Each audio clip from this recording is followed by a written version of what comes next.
지난 2013년에 국회를 방문한 이후 9년 만에 방한한 마이크로소프트의 창업자 빌 게이츠가 오늘 윤석열 대통령과 만납니다. SK는 빌 게이츠의 회사에 또 대규모 투자 약속도 한 바가 있는데요. 자세한 이야기 나눠보겠습니다. 김광석 한국경제산업연구원 경제연구 실장 전화 연결돼 있습니다. 실장님 안녕하십니까? 네, 안녕하세요. 김광석입니다. 네, 반갑습니다. 제가 네. 가끔 생생경제 진행을 하는데 할 때마다 뵙는 것 같아요. 반갑습니다. 네, 더 자주 뵙겠습니다. 아, 그러면 좋겠네요. 자, 네. 오늘은 이제 빌 게이츠 이사장의 방한에 대해서 이야기를 나눠볼까 합니다. 오늘 윤 대통령과 면담이 있는데 지금 3시로 예정이 돼 있기 때문에 구체적으로 어떤 이야기가 나올지 저희가 이제 예상해보는 정도가 될 것 같습니다. 일단 게이츠 재단 측에서 먼저 면담을 요청했다고 하죠. 글로벌 보건 협력에 대해서 얘기를 나눌 예정이라고 하는데요. 구체적으로 어떤 이야기들이 오갈까요? 네. 기본적으로 게이츠 재단 자체가 관심을 갖고 있는 그 영역이 인류의 여러 가지 당면한 문제들을 해결하는 네. 기술적으로 그런 것들을 극복하는 그런 부분에 관심이 굉장히 많으세요. 네. 더군다나 오늘 오전이죠. 국회에서 연설을 하셨는데 그 연설의 주제를 보면 이 코로나19 그리고 미래 감염병 대비 이것을 위한 국제 공조의 중요성 그리고 그 속에서 대한민국이 어떤 리더십을 발휘할까 이 부분을 가지고 말씀을 하셨기 때문에 네. 또 인류를 감염병으로부터 구하는 분야 또 한국이 코로나19의 대응이라든가 백신 보급 여러 가지 면에서 좀 두각을 나타냈기 때문에 한국과 강력한 파트너십을 또 체결해서 특히 이제 개발도상국들이나 신흥국들에게 이 백신을 더 적극적으로 보급하거나 이 디지털 헬스케어 사업에 더 적극적으로 뛰어들게 한다거나 그런 부분에 대한 협력에 관해서 이야기를 나눌 거라고 예측해 볼 수 있겠습니다. 네, 앞서 실장님께서 짚어주셨던 것처럼 빌 게이츠 이사장이 오늘 이제 오전에 국회에서 김진표 국회의장과 40분간 환담을 하기도 했고요. 또 주제로 연설을 하면서 이제 한국의 과학기술을 통한 더 큰 역할을 좀 기대하고 있다. 이런 발언을 하기도 했죠. 오늘 이제 윤석열 대통령과도 비슷한 내용의 이야기를 좀 더 깊게 심도 있게 하지 않을까 싶은데요. 일단 양측이 지난 3월에도 전화 통화를 한 적이 있는데 이제 그때도 다양한 이야기들이 오갔을 것 같습니다. 어떤 이야기들을 했나요, 그때는? 네, 지난 3월 같은 경우는 윤 대통령이 당선인 시절이었죠. 네. 그때 이제 게이츠 이사장으로부터 20대 대통령 단선을 축하한다. 그리고 대한민국의 어떤 국제사회적 역할, 그리고 게이츠 재단과의 어떤 긴밀한 협력, 이런 것들을 기대한다. 이런 종류의 내용의 축전을 받은 적이 있었습니다. 네. 그래서 당시 게이츠 이사장은 이 윤 대통령과 더 심도 있는 그런 논의를 희망한다라는 뜻을 밝히기도 했었습니다. 그리고 지난 6월이죠. 게이츠 이사장과 또 통화를 했고요. 디지털 바이오 연구개발 그 분야의 어떤 육성 그리고 게이츠 재단과의 협력 이런 부분에 대한 어떤 공조 체제를 만들어갈 여지가 클 것으로 기대한다는 의견을 밝힌 바도 있습니다. 그런 면에서 역시 오늘 주요 회담 내용이 이런 디지털 바이오 연구개발 이 부분에 좀 중점을 두지 않을까 생각을 하고 있습니다. 네, 실제로 이제 게이츠 이사장 바이오 분야에 굉장히 관심이 많죠. 과거에도 전염병 백신 개발 여러 차례 투자 지원을 한 바가 있고요. 조금 더 자세하게 살펴보면 이제 2014년에 SK케미칼의 장티푸스 백신 임상 연구에 490만 달러 지원을 했고 2020년에 SK바이오사이언스에서 코로나19 백신 개발에도 360만 달러, 또 1000만 달러 이렇게 순차적으로 지원한 바가 있습니다. 그래서 지금 삼성 바이오로직스가 또 코로나19 백신을 개발 생산하고 있기 때문에 이번에 게이츠 이사장이 방한해서 이재용 삼성전자 부회장을 만날 수 있지도 않을까 이런 전망이 나오거든요. 만남이 성사될까요? 네, 조심스럽게 만남이 성사되지 않을까 생각을 해봅니다. 네. 일단 앞서 말씀하신 것처럼 현재 게이츠 이사장이 2박 3일 일정의 내한이었고요. 네. 보통 게이츠 이사장이 방한할 때마다 재계와의 인사 그리고 만남을 가져왔었습니다. 네. 그러면 역시 관심을 갖고 있는 영역이 방금 말씀 나눴던 디지털 헬스케어 그리고 바이오 헬스케어 그 밖에도 이제 에너지 부문 특히 이제 조금 이따 말씀 나눌 이제 소형 모듈 원자로 그렇죠. 이런 부분에 대한 관심을 많이 갖고 있기 때문에 역시 방금 말씀하신 대로 삼성 바이오로직스가 있기 때문에 이재용 회장과 부회장과 회담을 가질 수 있지 않을까라는 기대가 있고요. 그런 기대가 있는 만큼 이미 기사에도 게이츠 이사장과 이재용 부회장이 면담을 할 것이다. 그리고 이 코로나19 백신 생산에 대해서도 논의할 것이다. 라는 종류의 이제 가능성에 대해서 기사가 많이 나왔고 그것이 반영된 이제 주가의 흐름도 나타나고 있습니다. 네. 그런 것들이 그렇게 될 가능성이 좀 높다고 판단하는 그런 경향성이 아닐까 이렇게 생각도 됩니다. 김광석 실장님도 만남이 성사될 것이다 쪽으로 의견을 내주셨고요. 자, 이런 가운데 SK그룹 이야기도 해보겠습니다. 방금 잠깐 언급을 해주셨지만 SK그룹이 이제 빌 게이츠가 설립한 미국의 소형 모듈 원자로 기업 테라파워죠. 여기에 약 3천억 원을 투자를 했는데요. 지난 5월에 양측 간의 양해각서를 맺은 뒤에 첫 투자인데 어떻게 보셨어요? 네, 방금 말씀하신 이 소형 모듈 원자로 SMR 설계 기업입니다. 테라파워. 빌 게이츠가 2008년에 설립을 했고요. SK와 SK그룹이죠. 그리고 SK이노베이션이 테라파워에 투자를 했고요. 그 투자 규모가 3,200억 원. 2억 5천만 달러 정도의 지분 투자를 완료한 것입니다. 더 중요한 의미는 지분 투자 이상의 것이 바로 공동 선도 투자자로 참여했다는 데 있다고 생각하는데요. 그게 뭘까요? SK그룹과 이 테라파워가 결국 7억 5천만 달러, 하나로는 뭐 1조 원이 조금 안 됩니다. 9,700억 원 정도 규모의 투자 유치를 해야 되는데 그 규모의 투자 유치에 같이 공동으로 앞장섰다라는 것이죠.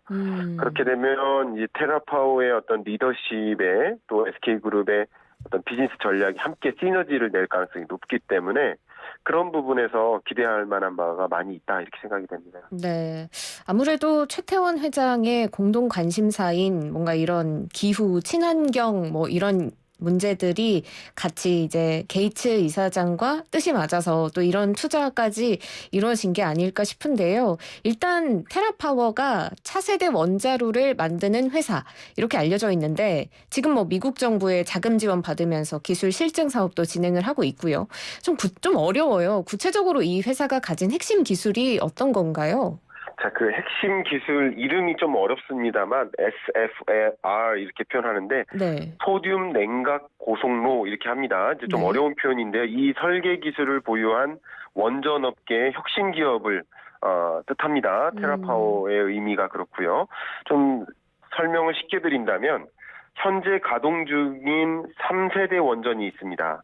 이 3세대 원전보다 안전성이라든가 경제성 면에서 일진보한 4세대 원전 기술 이렇게 생각하면 좋겠고요.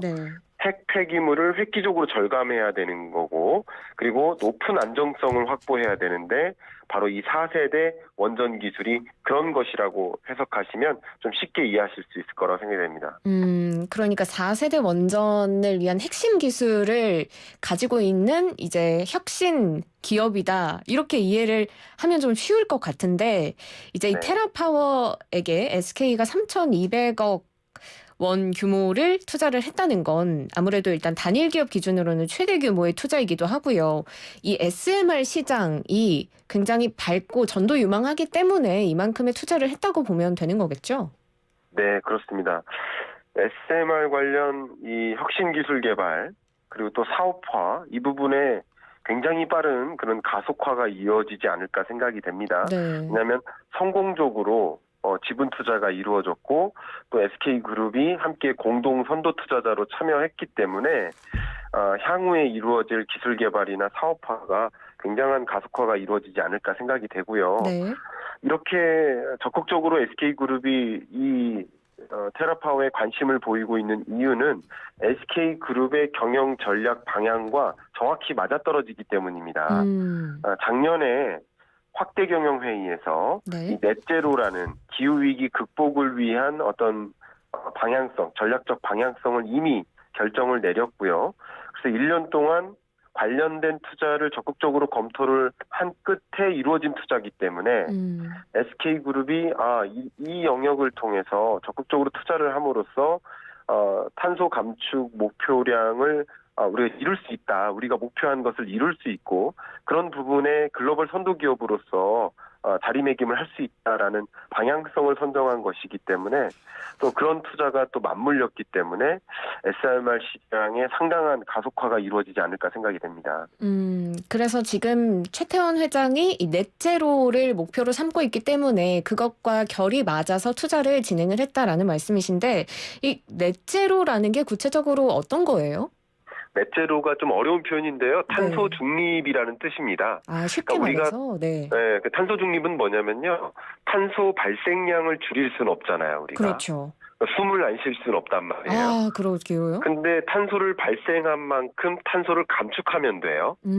예를 들면 나무 심기 프로젝트에 참여를 한다든가 나무를 예를 들어서 100그루 심는다. 그러면 한 해 동안 인간이 발생할 수 있는 탄소량을 감축하는데 또 참여하는 거잖아요. 네. 가장 대표적인 예겠죠. 그런 식으로 결국 탄소 발생량을 0으로 만드는 게 아니라 탄소를 발생하지만 그것도 줄여야 되겠지만 탄소 감축 노력을 함께 함으로써 결과적으로 순 배출량이 0이 되게 하는 것. 그게 넷제로. 순 0 이런 의미로 받아들이시면 될 것 같습니다. 네, 그러면 이 SK그룹의 SMR 시장에 대한 투자가 결국은 이 넷제로를 위한 하나의 과정 중에 하나라고 볼 수가 있겠군요. 결국 기업들이 이렇게 거대한 규모의 투자를 단행한다는 것은 그 해당 기업의 전략적 방향성과 동떨어진다면 있을 수 없는 일이거든요. 그렇겠죠. 결과적으로 그 기업이 가고자 하는 방향과 정확히 맞아떨어지기 때문에 그 방향하에서 그리고 이 기업이 이루어가고자 하는 전략 그리고 그 전략이 단순히 기부가 아닙니다. 사회공헌이 아닙니다. 네. 경영 전략을 단행하면서 그 부분으로부터 비즈니스 기회를 포착하는 것 거기에 있기 때문에 당연히 이제 사업성이라든가 비즈니스 기회도 충분하다. 시너지 낼 만한 영역도 많다라고 판단을 했기 때문에 거기에 막대한 규모의 투자를 진척한 것이다. 이렇게 해석할 수 있겠습니다. 네, 지금 SK그룹이 이렇게 투자를 한 것과 빌 게이츠 이사장이 한국에 도착한 시기가 이제 꽤 맞물리거든요. 이재용 삼성전자 부회장뿐만 아니라 최태원 SK그룹 회장과 만날 수도 있지 않느냐 하는 이야기도 나오고 있는데 이 둘의 만남은 이루어질까요? 네, 뭐 그런 부분들도 굉장히 조심스럽고요. 네. 왜냐하면 이사장도 굉장히 바쁜 짧은 시간 동안 바쁜 일정을 소화해내겠지만 또 역시 이재용 부회장님과 그 모든 그 재계 인사들이 각자 취해야 될 여러 가지 역할과 일정들이 있을 겁니다. 그런 것을 조율하는 과정이지 않을까 저는 생각을 하고요. 어쨌든 이 빌 게이츠 이사장 입장에서는 한국에 방문한 동안 다양한 비즈니스적인 성과를 내야 되기 때문에 이제 정책의 의사결정자들 그리고 경영 의사결정자들을 고루 만나면서 어떤 비즈니스 기회나 방향성을 선정해 나가는 데 집중할 것이기 때문에 당연히 그럴 만한 가능성이 높지 않을까 이렇게 판단하고 있습니다. 조심스럽지만 가능성은 있다 이야기를 해주셨습니다. 테라파워에 대해서 조금만 더 이야기를 해보겠습니다. 테라파워가 지금 SMR 외에도 치료용 방사성 동위원소의 생산 기술을 보유하고 있다라고 이야기를 들었는데요. 구체적으로 이 내용은 어떤 건가요? 네, 오늘 굉장히 어려운 기술들을 여러분께 전달해드리는 정말 어렵습니다. 저도 힘듭니다만 일단 한번 살짝 짧게 읽어봐드리도록 하겠습니다. 네. 이 치료용 방사성 동위 원소인데요. 이름은 이렇습니다. 액티늄 225 생산 기술 이렇게 표현합니다. 좀 어려운 표현인데요. 네. 이게 뭐냐면요. 그 정상적인 어떤 세포의 손상 없이 암세포만을 표적적으로 파괴하는 그런 표적 알파 치료제입니다. 네. 우리 소위 생각하면 뭐 제초제를 뿌리면 그 우리가 원하지 않는 그 풀 말고 그 소위 잡초만 없애줬으면 골라서 없애고 좋겠는데 싶잖아요. 네. 근데 그러기가 어렵잖아요. 기술적으로. 그렇죠. 마찬가지로 우리의 정상적인 세포도 있고 암세포가 있는데 암세포를 죽이기 위해서는 나머지 좋은 세포도 파괴되는 경향이 있잖아요. 그렇죠. 결과적으로 암세포만을 표적적으로 파괴하는 그 치료제의 원료라고 생각하시면 좋을 것 같습니다. 여러 가지 원료들이 있는데 가장 효과가 좋다라고 평가받고 있는 그 해당 동위 원소 이렇게 생각하시면 좋겠고요. 네. 그 동위 원소의 핵심 생산 기술을 보유하고 있는 기업이라고 볼 수 있겠습니다. 네, 굉장히 이제 전망이 밝은 그런 기업이라고 볼 수가 있겠는데요. SK그룹의 최태원 회장이 좀 기업 가치와 직결되는 신사업 확장 투자에 힘쓰고 있다. 이렇게 봐야 될 것 같습니다. 앞으로 이제 SK가 테라파워와 협력을 이제 하기로 했는데 좀 다양한 사업 기회를 발굴할 수 있을지 앞으로 전망 어떻게 보세요? 네, SK그룹이 지금까지 영위하고 있는 여러 사업 부분을 보면 통신산업이죠. 어떻게 보면 디지털 영역인 거죠. 네. 디지털 헬스케어 산업의 핵심 중에 하나가 바로 이 통신 사업입니다. 그렇죠. 그리고 또 에너지 사업이지 않습니까? 네. SK 이노베이션과 SK 에너지 가장 대표적인 영역이고요. 네.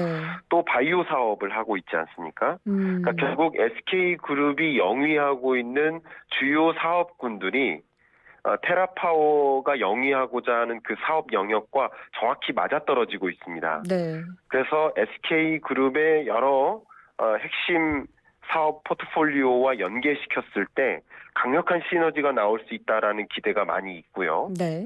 더욱이 이 SK는요, 또 테라파워와 함께 기존에 투자했던 이 바이오 기업들 간의 협력을 또 추진할 수 있고요. 그럼으로써 치료제를 개발한다든가 그 치료제를 위탁 생산한다든가 네. 하는 여러 바이오 영역에서의 다양한 사업 기회를 발굴할 수도 있습니다. 그렇기 때문에 지금 주로 추진하고 있는 탄소 중립, 넷제로라는 기업의 방향성과 또 지금 영위하고 있는 그 사업 영역이 정확히 맞아떨어지기 때문에 상당한 그 사업 기회를 발굴할 수 있는 기회가 되지 않을까 그렇게 생각을 해봅니다. 네, 오늘 빌 게이츠 이사장의 방한 관련해서 또 SK, 삼성전자 등과 어떤 식으로 협력을 이뤄가고 있는지 전망까지 짚어봤습니다. 실장님 다음에는 스튜디오에서 직접 뵙고 싶습니다. 네, 다음에 한번 또 뵙도록 하겠습니다. 네, 오늘 말씀 여기까지 듣겠습니다. 고맙습니다. 감사합니다. 네, 지금까지 김광석 한국경제산업연구원 경제연구실장과 함께했습니다.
소비자와 기업, 중소기업과 대기업이 함께 성장하는 시장을 만듭니다. 공정경제 이야기. 오늘은 공정거래위원회 조성익 경제분석과장 전화 연결돼 있습니다. 안녕하십니까? 네, 안녕하세요. 네. 경제분석 과장입니다. 네, 과장님 안녕하세요. 오늘 저희가 이제 플랫폼 산업 관련해서 이야기를 나눠보려고 하는데요. 작년부터 이제 플랫폼 산업 굉장히 이슈가 많이 되고 있습니다. 일단 익숙하긴 하지만 이 플랫폼이 뭔지 구체적으로는 잘 모르겠거든요. 이 플랫폼이라는 게 대체 뭘까요? 네, 플랫폼은 간단하게 말하자면 2개 이상의 이용자 집단을 중개하는 서비스를 말합니다. 배달 플랫폼은 음식점과 소비자를 중개하고 택시 플랫폼은 택시 기사들과 승객들을 중개합니다. 네. 사실 플랫폼이라고 하면 예전부터 존재해 있었습니다. 카드 가맹점과 카드 이용자 간의 거래를 중개하는 신용카드도 일종의 플랫폼이고요. 아울렛과 같이 판매 매장하고 소비자들을 한 장소에 모이게 해서 거래를 촉진하는 것도 플랫폼이라고 할 수 있겠습니다. 다만 최근 이렇게 플랫폼이 각광받고 있는 것은 스마트폰 보급과 같은 IT 기술의 발달로 플랫폼 구축이 쉬워지고 참여자 규모도 확대되면서 온라인 플랫폼이 급격하게 빠르게 증가하고 발전하고 있기 때문이라고 할 수 있겠습니다. 사실 저도 플랫폼 산업 이런 말을 최근 들어서 많이 듣다 보니까 플랫폼이라는 게 최근에 생겨난 그런 개념이구나라고 생각을 했었는데 그런 게 아니라 그냥 사실 신용카드도 일종의 플랫폼이고 백화점 이런 것들까지 넓게 봤을 때 다 플랫폼의 개념으로 볼 수 있다는 것이 좀 놀랍습니다. 결국 이제 상호 간의 거래를 좀 더 편리하게 해주는 게 플랫폼인데요. 자, 그러면 플랫폼에 대해 알아봤으니까 이번에는 경제 분석에 대해서 알아보도록 하겠습니다. 경제 분석 말만 들어도 굉장히 어렵고 복잡할 것 같습니다. 이 공정위에서 하는 경제 분석이 대체 뭔가요? 네, 경제 분석하면 대부분 이제 기획재정부나 이런 한국은행 같은 데서 하는 GDP, 물가상승률 같은 거시경제 분석을 생각하시는데요. 공정위가 하는 경제 분석은 이것보다는 훨씬 미시적인 차원의 경제 분석이라고 생각하시면 되겠습니다. 네. 저희가 하는 경제 분석은 어떤 기업의 특정 행위가 실제로 시장에 어떻게 영향을 미쳤는지 다양한 분석 기법을 통해 파악해 보는 것입니다.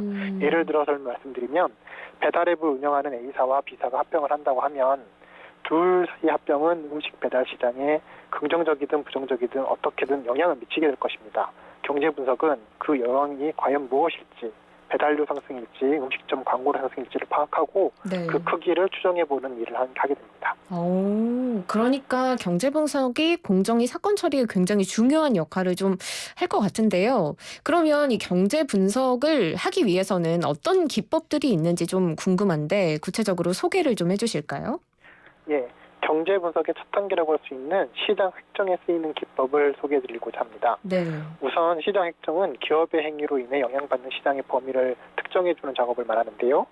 시장 획정에 쓰이는 경제 분석 기법으로는 가상적 독점 사업자 테스트라는 것이 있습니다. 네. 이것은 일정한 범위의 시장에 가상으로 독점 사업자를 설정해 놓고 이 사업자가 과연 가격을 올릴 수 있는 힘이 있는지 없는지를 판별해보는 방법인데요.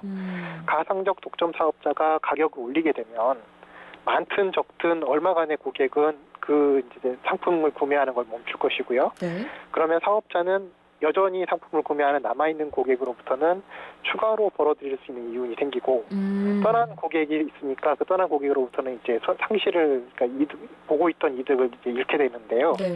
요거 두 개를 비교해가지고 가격을 올릴지 안 올릴지를 결정하게 될 겁니다. 만약에 가격을 올릴 수 있다. 라고 하면은 그 시장으로 획정이 되는 거고요. 네. 가격을 올릴 수 없다는 얘기는 무슨 얘기냐면 그 고객이 많이 떠났다는 뜻이고 고객이 많이 떠났다는 얘기는 만만치 않은 경쟁자가 지금 그 바깥에 있다는 뜻이거든요. 네. 그래서 이제 이 경우에는 경쟁자를 포함해서 시장을 더 넓히게 됩니다. 이런 식으로 해가지고 시장을 설정하는 방법이 가상적 독점 사업자 테스트고요. 요 기법을 활용하기 위해서는 시장에서 고객들이 얼마나 떠날지를 알아야 되기 때문에 실증 데이터를 통해서 수요 함수를 추정하거나 설문조사를 통해서 전환율을 구하거나 하는 작업들이 필요합니다. 가격을 어느 정도까지 올릴 수 있을지, 가격을 어느 정도까지 설정해야 적정한지 저는 그냥 감으로 하는 게 아닐까 뭐 이런 생각을 했었는데 가상적 독점 사업자 테스트라는 굉장히 구체적이고 정교한 시장 획정 방식이 있었네요. 소개해 주셔서 정말 감사드리고요. 자, 그러면 이제까지는 플랫폼이 뭔지 또 경제 분석이 어떤 역할을 하는지 구체적으로 어떻게 하는지까지 알아봤는데 자, 그러면 바야흐로 플랫폼 시대에서 이 경제 분석은 어떤 역할을 가지는지 이야기를 나눠보려고 합니다.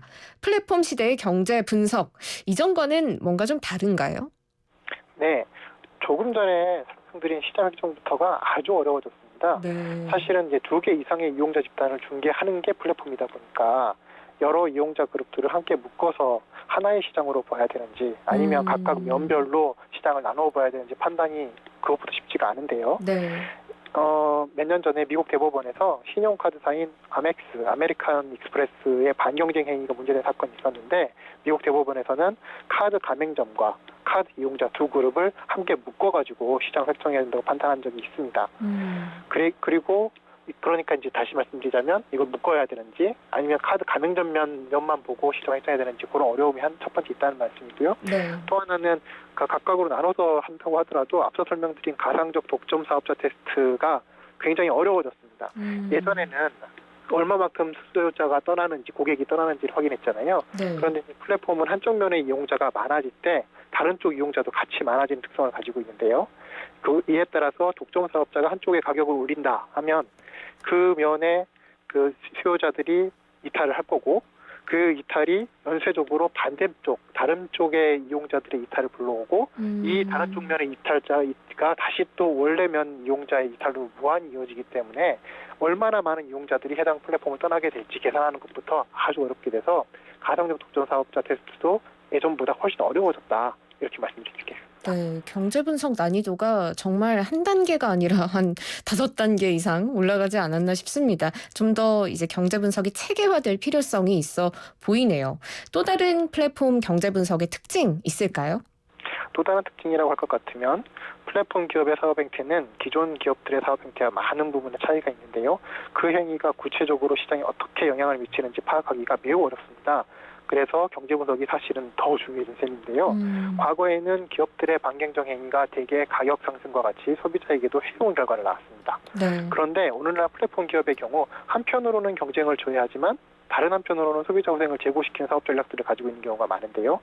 해당 플랫폼이 이런 식의 전략을 사용했을 때 이거를 경쟁법 위반으로 제재해야 되는지 판단이 어려워집니다. 예를 들어 설명해 드리면 A 배달앱이 B 배달앱을 시장에서 쫓아내고 그 배달앱에 입점한 음식점들을 다 보겠다고 가정해 보겠습니다. 네. 반경쟁적인 방법으로 경쟁 사업자를 배제한 경우 예전 같았으면 바로 공정위 제재를 받았을 겁니다. 네. 그런데 플랫폼의 경우 생각을 좀 깊게 해봐야 되는데요.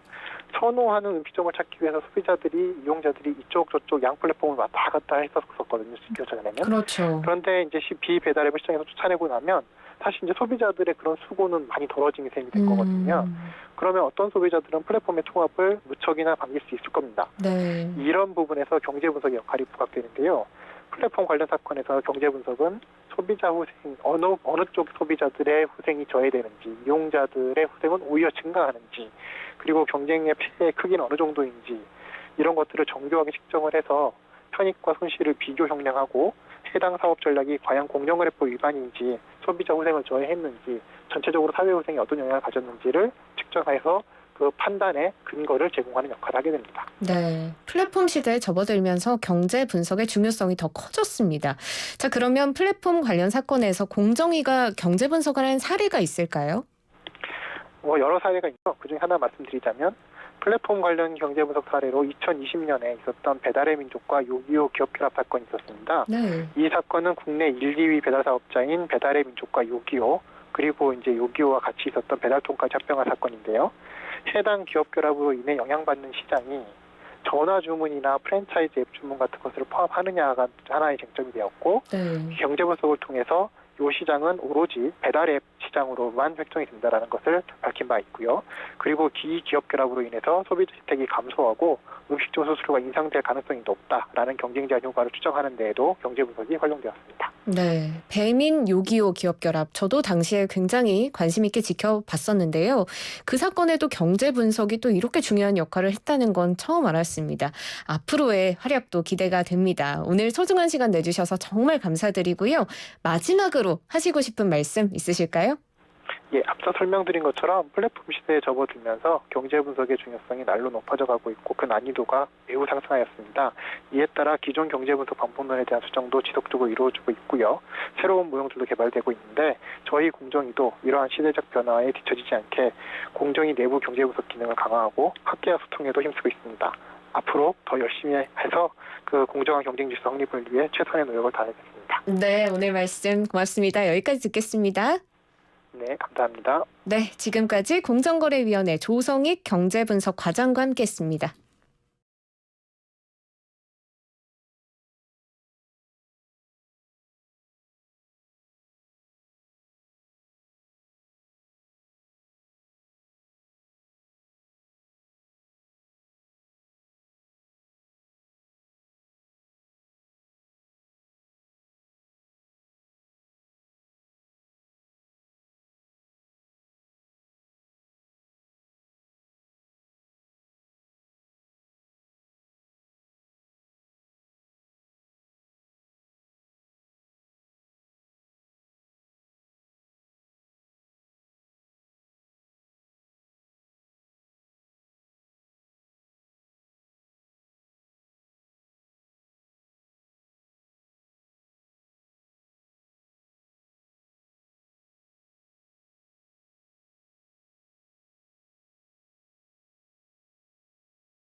모두를 위한 경제교육을 원스톱으로 제공합니다. 경제정책 브리핑실 코너. 오늘도 권혁준 경제평론가와 함께합니다. 화상 연결돼 있네요. 평론가님 안녕하세요. 네, 안녕하십니까. 네, 브리핑실에서는 처음 뵙죠. 네, 그렇습니다. 그렇습니다. 자, 오늘 이야기를 해볼 게 또 굉장히 핫한 주제 들고 오셨습니다. 지금 시장에서 소상공인 자영업자를 위한 새 출발 기금에 대한 논의가 굉장히 뜨거운데요. 10월부터 30조 원 규모로 시행이 됩니다. 새 출발 기금의 세부 계획이 또 이번 18일에 공개가 될 예정이라고 하는데요. 구체적인 내용을 살펴보겠습니다. 먼저 새 출발 기금 정확하게 어떤 건가요? 네, 이게 자영업자 소상공인의 그 잠재 부실에 대응하기 위해서 이제 30조 원 규모의 채무 조정 프로그램입니다. 이게 2차 추경하면서 여야 합의로 제언이 좀 마련이 됐었는데, 그러니까 소상공인들이 너무 힘들다 보니까 특히 이제는 코로나19로 그동안 그 누적된 적자가 계속적으로 일어났거든요. 그래서 그거를 해소하기 위한 것인데, 그럼 채무조정 프로그램 이렇게 하면 아마 방송을 듣고 계시는 분들은 그게 뭐지라고 하실 텐데요. 네. 아마 뉴스에서 이 얘기는 많이 들어보셨을 겁니다. 소상공인의 빚에 대해서 원금 감면 또는 장기 분할 상환. 맞습니다. 이게 바로 이제 채무조정 프로그램이고, 대표적인 게 또 아마 이런 얘기 또 들어보셨을 거예요. 뭐 부실에 대해서 또한 부실 우려의 차주에 대해서, 그러니까 돈을 빌리신 어떤 소상공인이나 자영업자 분들의 빚에 대해서 60에서 90% 정도의 과감한 원금 감면을 실행한다. 이런 얘기 들어보실 텐데, 네. 그게 바로 이제는 채무조정 프로그램, 바로 새 출발 기금이다라고 말씀을 드리겠습니다. 그러니까 이게 어떤 폐업, 부도 같은 이유로 상환 능력이 없어진 차주들의 채무를 정부가 이제 기금을 만들어서 떠안겠다라는 그런 말씀이신 거죠? 네, 맞습니다. 네, 근데 사실 그러다 보니까 이게 취지는 좋지만 어떻게 보면 도덕적 해이가 확산될 것이다라는 우려가 제기가 되고 있습니다. 모럴 해저드라고 하잖아요. 네네. 그리고 사실 그동안 성실하게 빚을 갚아온 차주들의 입장에서는 역차별이 아니냐, 오히려 불이익을 받게 되는 게 아니냐라는 불만도 높은데요. 정부의 정책 방향이 어떻습니까? 일단 최근에 금융위도 이런 분위기를 잘 알고 있습니다. 네. 그러다 보니까 계속적으로 그 시장의 우려에 대한 보도자료, 설명 보도자료를 내면서 이 새 출발 기금의 취지와 의미를 다시 한번 강조를 하고 있는데, 일단 현행 채무조정 프로그램, 그러니까 신보기의 워크아웃이라든지 법원의 개인회생, 이런 어떤 현행 채무조정 프로그램과 동일하다라고 이야기를 하고 있습니다. 그래서 여기에서 코로나 피해의 상황에 따라서 자영업자들의 맞춤형 그냥 채무조정일 뿐이지 뭐 새로운 것은 아니다라고 이제 이야기를 하고 있는데, 강조하는 것이 이겁니다. 원금 감면은 매우 제한적으로 이루어질 것이다라고 이야기를 하고 있고요. 소득과 재산 충분한 차주는요, 원금 감면을 받을 수 없다라고 이제 강조를 하고 있는데, 그러면 어떤 분들이 원금 감면 혜택을 받을 수 있느냐라고 봤을 때, 이제는 금융위 쪽에서는요, 상환 능력을 상실하여 90일 이상 장기 연체를 겪고 있는 금융채무 불이행자, 한마디로 과거 우리가 신용불량자로 불렀던 이런 금융채무 불이행자에 해당하는 차주가 중요한 게 여기 나옵니다. 신용채무에 대해서만 제한적으로 이루어질 것이다라고 이야기를 하고 있어요. 그러면 그러니까 무슨 얘기냐면, 신용채무만 된다는 건가요? 그렇죠. 이게 상환 능력을 상실해야 되고요. 그다음에 그러다 보니까 90일 이상 장기 연체를 겪어야 되고요. 신용불량자죠. 이런 신용불량자에 대해서 그마저도 신용채무입니다. 금방 말씀한 것처럼 신용채무에 대해서만 제한적으로 이루어지는 거군요. 한마디로 담보채무만 있는 분들은 안 되는 거예요. 이게 담보채무의 경우에는 연체 90일 있더라도 원금 감면이 없습니다. 그러면 신용채무만 된다는 건 이게 조건이 굉장히 좀 까다롭다라는 말인 거겠죠? 그렇죠. 이게 굉장히 까다로운데, 그래서 이제는 정부는 이런 얘기를 합니다. 그러니까 시장에서 우려하는 것처럼 일부러 연체하는 경우가 과연 있겠느냐라고 했을 때, 정부는요, 금융채무 불이행자, 그러니까 신용불량자 등록이 되면 신규 대출 막히죠. 뭐 신용카드 다 안 되죠. 사실상 뭐 금융위원이 그냥 막히거든요. 그래서 뭐 7년간의 장기간 동안 정상 금융 거래를 할 수가 없게 됩니다. 그러면 아니 이 채무 조정을 받기 위해서 과연 고의적으로 연체를 해서 이런 신용불량자가 되겠느냐, 그럴 만한 유인이 없다, 이유가 없다라고 이제는 정부는 이제는 생각을 하고 있습니다. 그러니까 이제 금융 채무 불이행자가 될 만큼 어려운 상황이어야지만 원금 감면을 해주기 때문에 많은 분들이 우려하는 것만큼 원금을 그렇게 쉽게 감면해주지는 않는다라는 이야기를 네. 해주신 건데요. 근데 네. 그럼에도 불구하고 내가 굉장히 어렵고 힘든 상황이지만 그래도 빚을 성실히 열심히 갚고 계신 분들이 있단 말입니다. 이런 분들에 네. 대한 역차별이 아니냐라는 불만에 대해서는 어떻게 생각하세요? 그러니까 이게 또 정부가 그거에 대해서도 인지를 하고 있어요. 네. 그래서 또 얘기하고 있는 게 이겁니다.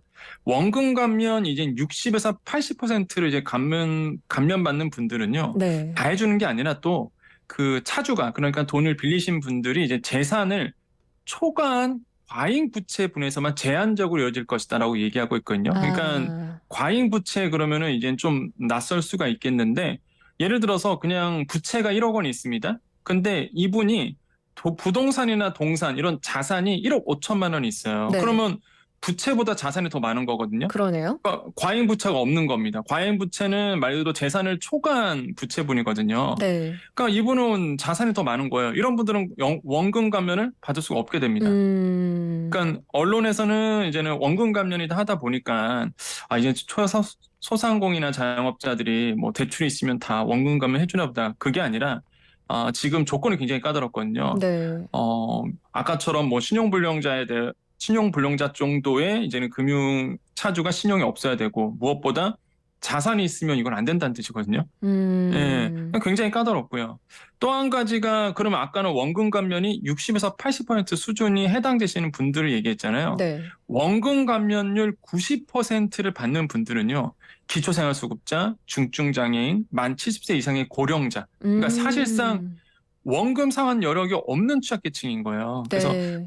이런 분들만 또 원금 감면 90%지 뭐 다 이렇게 원금 감면을 받는 건 아니다라고 이제는 금융위에서는 이제 계속적으로 홍보를 하고 있다라고 말씀을 드립니다. 원금 감면 90%다라고 하면 사실상 빚을 엄청 거의 다 탕감을 해주는 거기 때문에 맞습니다. 뭐 90%나 해준다고라는 여론이 생겨날 수밖에 없었는데 사실상 누구나 90%를 받을 수 있는 건 아니라는 거, 기초생활수급자, 네. 중증장애인, 고령자 등만 해당이 된다는 사실까지 짚어주셨습니다. 네. 또 하나 궁금한 게 보통 이제 신용회복, 개인 워크아웃 제도를 이용하게 되면 이제 금융기록에 남잖아요. 그런데 이 새출발 기금도 금융기록에 남게 되나요? 네, 이것도 아마 많이 궁금하실 텐데, 네. 이제는 금융위의 설명에 따르면요, 이거 남는다라고 얘기를 하고 있거든요. 네. 그러니까 원금 감면을 받았어요. 예를 들어서 한 분께서. 그러면 현행 그 채무조정 프로그램에 이용한 경우와 마찬가지로 새출발 기금 이용 정보, 그러니까 이게 공공정보겠죠.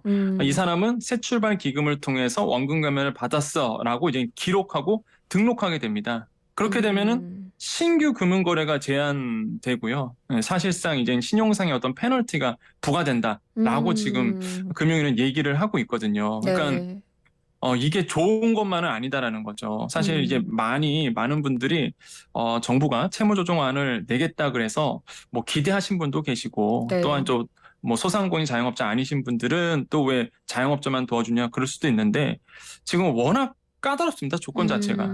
그리고 금방 말씀하신 것처럼 금융기록에 남기 때문에 과연 또 이것을 이용하시는 분들은 몇 명이나 될지 좀 우려스럽다라고 말씀을 드립니다. 기록에도 남고, 그리고 생각보다 원금 감면을 받는 기준도 굉장히 까다롭고, 원금 감면 비율을 높이려면 그것 더 까다롭고, 이렇게 좀 굉장히 까다로운 조건에 부합해야지 원금 감면을 받을 수가 있다는 건데, 그렇다면 이 새출발 기금이 왜 이렇게까지 논란이 됐을까요? 그러니까 금융위가 이 정책을 처음 발표했을 때 너무 과장돼서 좀 설명을 했습니다.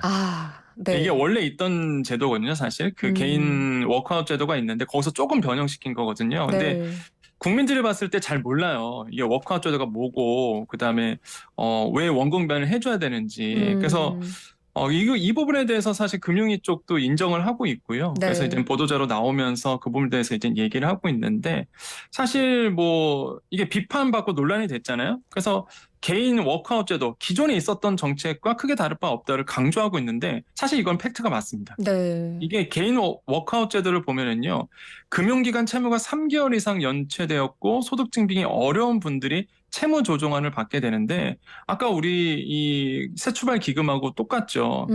뭐 채무 조정안이 확정이 되면은 연체 이자는 이제 감면이 되고, 원금 같은 경우에도 뭐 최대 70%까지, 네. 또한 사회 취약계층, 아까 얘기했던 이런 분들은 최대 90%까지 감면받을 수 있거든요. 네. 그러니까 지금 제가 얘기하는 게 소상공인 채무조정안이 아니라 원래 있던 개인 그 워크아웃 제도 중에 하나입니다. 그래서 원래 있던 제도에서 소상공인과 관련된 부분을 조금 더 이제 변형시킨 건데, 이게 많은 분들이 그 개인 워크아웃 제도를 잘 모르다 보니까 마치 이게 소상공인들만 해주는 것처럼 이제 느꼈던 거죠, 사실. 그래서 조금 오해도 있었고, 이런 부분이 조금 가중되면서 논란이 좀 되었던 부분이라고 말씀드릴 수 있습니다. 그러니까 평론가님께서 말씀해 주신 건 원래 있던 제도를 그냥 코로나19로 피해를 본 소상공인 자영업자에 맞게 조정을 했을 뿐인데, 이게 좀 여론의 잘못이랄까요? 약간 이상의 보도가 되면서 일반 국민들에게 불공정, 역차별 논란을 일으킨 거군요. 그러니까 금융에서 좀 과장돼서 얘기했죠, 사실. 네. 발표를 했을 때 이게 소상공인만 이게 혜택이다, 말 그대로 소상공인이 크게 도움을 받을 수 있다라고 얘기하다 보니까 네. 자연스럽게 좀 소상공인 분도 괜히 오해를 받게 됐고, 또 금융위도 사실 많은 국민들의 지탄을 좀 비판을 받아왔는데, 다시 한번 뭐 금융위의 입장을 뭐 본다 그러면 사실 뭐 틀린 말은 아니거든요. 개인 워크아웃 제도가 원래 있었던 것에 대해서 자영업자에 맞게 수정한 거다. 이거는 이제 팩트 맞거든요, 사실. 네. 그래서 이런 부분이 아마 조금 논란이 더 크게 되지 않았을까, 이렇게 좀 생각을 해보겠습니다. 네, 지금 금융위에서도 적극적으로 해명에 나서고 있는 상황이고요. 그럼 이 네. 새출발 기금 언제 발표되고 시행이 될까요? 이게 지금 준비 절차가 마무리되는 대로 이제 8월 중에 세부 운영안을 이제 발표할 예정인데요. 네. 그러다 보니까 이제 시장에 충분히 이제 설명을 하고 그 사이에 또 이렇게 피드백을 받을 겁니다. 이게 시작은 9월 하순 제도 시행이거든요. 네. 그래서 아마 기간이 좀 남아 있어요. 그래서 지금 이제 금융권이라든지 아니면은 이제는 어느 정도 세부안을 발표하고 피드백을 받고, 그러면서 추가적인 의견 수렴을 거쳐서 아마 이제 안이 진행될 것으로 보고 있는데, 사실 굉장히 필요한 제도기도 합니다. 네. 금융위가 마련했던 이 소상공인 자영업자의 채무조정 프로그램은 정말로 지금 시기적절하게 잘 나온 부분이고요. 또한 자영업자 소상공인 분들, 물론 조건은 까다롭지만 해당되신 분들에게는 원금 물론 취약차주지만은 90%까지 감면받을 수 있기 때문에 굉장히 좋은 취지에서 나온 제도입니다. 그래서 아마 해당되시는 우리 소상공인 자영업자 분들에게도 도움이 될 거고요. 네. 그다음에 금융위 입장에서도 사실 소상공인이나 자영업자들이 좀 취약하게 되고 만약에 문제가 생기면 사실 이게 연쇄적으로 파급 효과가 크거든요. 네. 특히 이제는 채무를 못 갚는다. 그러면 이제 금융권이 부실해지고요. 금융권이 부실해지면은 말 그대로 우리가 예전에 미국에 있었던 리먼 사태처럼 사실 그런 금융위기도 일어날 수 있거든요. 그래서 사전적으로 이제는 금융위가 그것을 차단하기 위해서 이런 소상공인 채무 조정안을 가지고 왔고, 이 새출발 기금으로 인해서 그 고리를 끊고자 하는 거기 때문에 저는 또 개인적으로 봤을 때 좋은 제도이고, 그 다음에 잘 안착이 돼서 소상공인이나 자영업자 분들이 좀 혜택을 받았으면, 도움을 받았으면 좋겠다라는 거. 그리고 다시 한번 강조드리지만 사실 그 원금 감면은 다 받는 건 아니다. 네. 그래서 조건이 굉장히 까다롭기 때문에 아마 많은 분들의 오해가 좀 풀리셨을 거다, 좀 생각을 해보겠습니다. 네, 오늘은 이 새출발 기금에 대한 팩트 체크 개념으로 한번 짚어봤습니다. 오늘 말씀 여기까지 듣겠습니다. 고맙습니다. 네, 감사합니다. 네, 지금까지 권혁중 경제평론가와 함께했습니다.